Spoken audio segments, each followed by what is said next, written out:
Everyone, welcome back to my channel Simran Ali blog. कैसे हो आप सब? आई होप आप लोग अच्छे होंगे।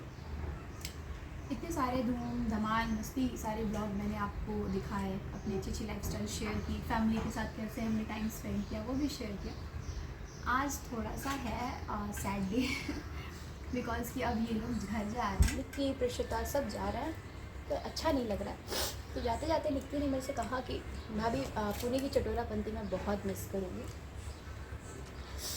जैसे मेरी तरह मैं भी यहाँ पुणे में जब से आई हूँ तो मुझे इतने सारे यहाँ महाराष्ट्र में खाने के आइटम होते हैं, लेकिन मुझे सबसे ज़्यादा पसंद आया चुरचू नान और दाल मखनी। निक्की को भी मैंने टेस्ट कराया, तो इतने सारे टेस्ट करने के बाद दाबेली, पानी पूरी, दही पूरी, खमन ढोकला, ये सब खाने के बाद निक्की को भी मेरी तरह सेम चीज़ें पसंद आई, चुरचू नान और दाल मखनी। तो इन्होंने कहा कि भाभी मैं जाते जाते मैं मिस करूँगी ये सारी चीज़ें, जाते जाते मुझे दाल मखनी और चुरचू नान खाना है। तो अभी सब जस्ट रेडी हो रहे थे, तो मैंने निक्की के लिए, इन लोगों की आज फ्लाइट है रात के 11 बजे, तो निक्की के लिए मैंने मंगा दिए हैं चुरचू नान और दाल मखनी। साथ में मुझे भूख उतनी नहीं थी, लेकिन फिर भी मैंने साथ में टाइम स्पेंड करने के लिए, खाने के लिए, कंपनी देने के लिए अपने लिए भी ऑर्डर किया कि अब पता नहीं लास्ट टाइम हम फिर नेक्स्ट टाइम कब साथ में खा पाएंगे। उसके लिए मैंने 2 पैक ऑर्डर किया और हम दोनों अभी खा रहे हैं, लेकिन ये खाना निकल नहीं रहा है। बट हम लोग जल्दी ही मिलने वाले हैं। वो सस्पेंस रहेगा कब मिलेंगे। तो ये खाना नीचे निकल नहीं रहा है इसलिए, क्योंकि जब हम खुश रहते हैं तो खाने का मज़ा ही कुछ और होता है। हम खा रहे हैं, लेकिन कहीं ना कहीं लग रहा है कि अब ये लोग जा रहे हैं, टाइम नज़दीक आ रहा है। अब देखते हैं पापा और मम्मी की साइड की जर्नी कैसी होती है। निक्की और अभिषेक के पापा वो लोग लेके जा रहे हैं।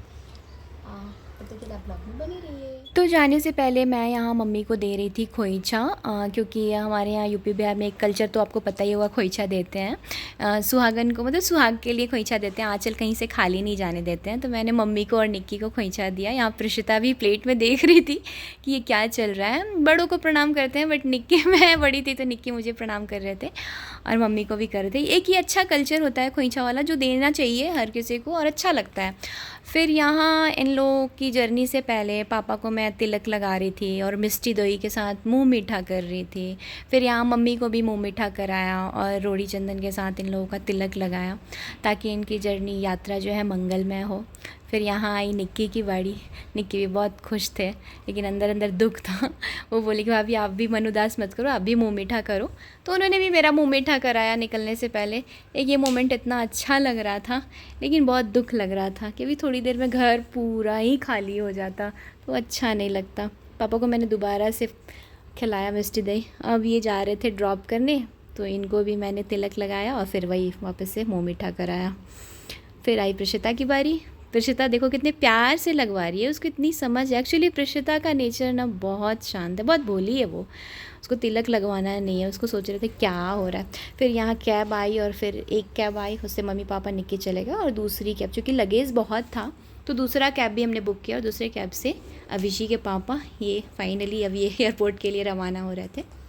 अब यहाँ सब पहुँच चुके पुणे एयरपोर्ट। एक्चुअली होता क्या है ना, एक बार फ़्लाइट छूट चुकी है इनकी, तो ये लोग क्या करते हैं ना कि अभी टाइम से, मतलब 2-3 घंटे पहले ही पुणे एयरपोर्ट पहुँच चुके थे, और ये लगेज लेके जा रहे थे चेक इन करने। मतलब जो भी एयरपोर्ट के प्रोसेस होते हैं ना, कि आप फ़्लाइट पे जब भी चढ़ रहे हो तो उसके पहले बहुत सारे प्रोसेस होते हैं, आपको लगेज डालने होते हैं। तो 2-3 घंटा पहले पहुँचने के बाद यहाँ वेटिंग एरिया में निक्की, पापा, प्रिशिता सब लोग वेट कर रहे थे कि भाई फ़्लाइट छूटने से अच्छा है कि हम पहले ही पहुंच जाएं। उसके बाद ये फ़्लाइट में बैठ गए। प्रिशिता को देखो कितना अच्छा लग रहा है कि अब वो जा रही है घर, लेकिन मुझे बहुत बुरा लग रहा था। और यहाँ मम्मी पापा भी बहुत खुश हैं। विंडो सीट के पास पापा को हमने बैठा दिया था, पापा को काफ़ी कंफर्टेबल लगेगा। और यहाँ फ़्लाइट जो है बनारस के लिए टेक ऑफ हो चुकी है, और ये लोग यहाँ बनारस एयरपोर्ट पे पहुँच चुके हैं। लगभग रात के 2 या 2:30 बजे का समय था। फिर यहाँ से इन लोगों ने लगेज पिक किया। पिकअप करने के बाद 2-3 घंटे स्पेंड किए होंगे एयरपोर्ट पे, क्योंकि डायरेक्ट पुणे से हमारे एरिया की फ़्लाइट नहीं है, तो हमें बनारस तक की फ़्लाइट लेनी पड़ी थी, और बनारस से फिर 5 बजे सुबह छपरा की ट्रेन थी। तो 5 बजे सुबह तक तो वेट करना ही था, और ये सुबह हो चुकी है, और जिस भी ट्रेन में टिकट थी वो ट्रेन भी आ चुकी है। तो 3-4 घंटे एयरपोर्ट पे स्पेंड करने के बाद फिर मम्मी पापा निकल गए छपरा पहुँच के ई रिक्शा बुक करके सब फिर वापस घर सुरक्षित पहुँच गए। निक्की भी बहुत खुश दिख रहे थे, क्योंकि अब घर पहुँच गए तो खुशी तो हो गई। चलो सबको ड्रॉप करने के बाद अब निकलने का वक्त हो गया है। पुणे के लिए मैं निकल रहा हूँ, बाकी पुणे मिलके आगे की बातें करते हैं। चलो बाय एवरीवन, बाय प्रीशु, टाटा टाटा। अब ये सबको घर छोड़ के आ रहे थे, तो इनकी फ़्लाइट जो थी पटना टू मुंबई थी। तो पटना एयरपोर्ट पे पहुंच के जो जितने भी प्रोसेस थे इन्होंने कंप्लीट किए। और पटना चूँकि आप सबने ट्रैवल किया होगा तो एयरपोर्ट बहुत ही छोटा है, तो वो ग्राउंड से ही आपको चढ़ के फ़्लाइट तक जाना पड़ता है। तो ये भी वैसे ही सेम ग्राउंड से चढ़ के फ़्लाइट के अंदर गए और ये आ रहे थे, लेकिन इनको भी कहीं ना कहीं दुख हो रहा था क्योंकि उनको टाइम मिला ही नहीं स्पेंड करने का। ये गए और ड्रॉप करके उसके नेक्स्ट डे फिर इनकी फ़्लाइट थी तो ये निकल गई, क्योंकि इनका ऑफिस भी था। तो इतने सारे टाइम फैमिली के साथ स्पेंड करने के बाद मतलब लगभग हमारा 25 दिन अच्छे से गुजरा। और ये फाइनली जब छोड़ के आ रहे थे तो ये बोल भी रहे थे कि फ़्लाइट में चढ़ने से पहले मेरा मन नहीं लग रहा है, ऐसा वैसा।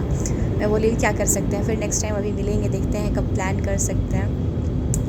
और फ़्लाइट की टाइमिंग कुछ ऐसी थी ना कि जो मुंबई एयरपोर्ट पे लैंडिंग की जो टाइम थी वो बिल्कुल रात के शार्प 1 या 1:30 बजे की थी। एयरपोर्ट पहुंचने के बाद इन्होंने फटाफट से अपना डिनर कंप्लीट किया और कैब बुक किया। कैब बुक करने के बाद ये पुणे के लिए निकल गए क्योंकि ये भी काफ़ी ज़्यादा थक चुके थे। सो फाइनली पहुंच चुके हैं पुणे और अभी टाइम हो रहा है सुबह का 4:30। टाइम हो रहा है 4:30 सुबह का। थोड़ा पानी वगैरह पीकर अब सोने चलते हैं। लेट्स सी, अभी ऑफिस भी है कल तो जल्दी उठना पड़ेगा। चलिए गुड बाय, टेक केयर। इसी ब्लॉग में बने रहिए।